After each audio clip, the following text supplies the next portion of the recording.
Olá pessoal, vamos dar uma dica hoje prática, mas antes eu queria falar que alguns colegas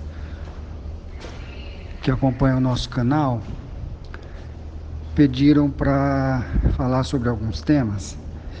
Então eu queria apenas lembrar que esse canal do Telegram ele foi criado para a gente falar de dicas práticas que acontecem no dia a dia mesmo, né? Enfim, fatos reais que eu acho relevante e não para falar sobre temas de forma extensa, porque senão eu acho que fica uma coisa maçante e perde o sentido a gente falar sobre temas, falar de forma muito prolongada aqui no Telegram. Eu acho que áudios de até 4, 5 minutos são suficientes. Enfim.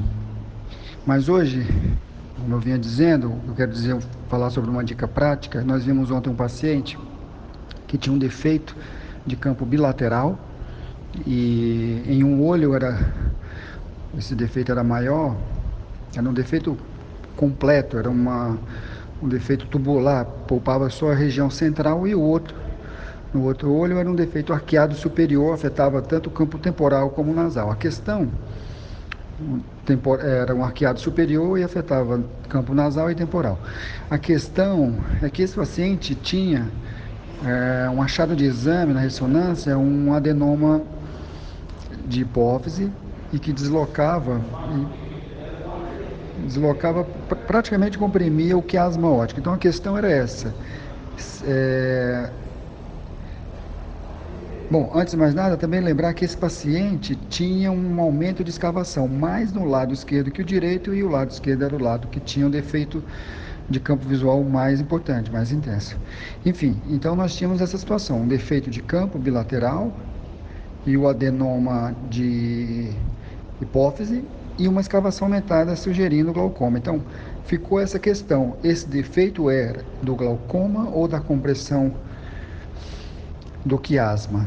E essa que é a dica que eu quero dar para vocês. Normalmente, nas compressões quiasmáticas, o defeito do campo nasal, ele só aparece quando você tem um acometimento completo do campo temporal. Isso é a regra.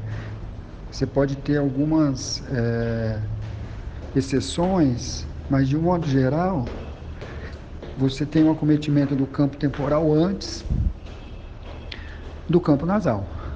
Esse paciente tinha um acometimento nasal e temporal de forma similar, como eu falei, era um arqueado superior.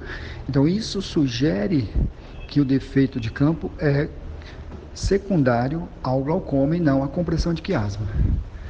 Tá? Então a dica é essa: nas compressões de quiasma, o defeito temporal ele vem primeiro e normalmente você tem um acometimento completo do campo temporal antes do campo nasal. Então, não raro, isso eu digo porque minha tese de doutorado foi sobre esse assunto.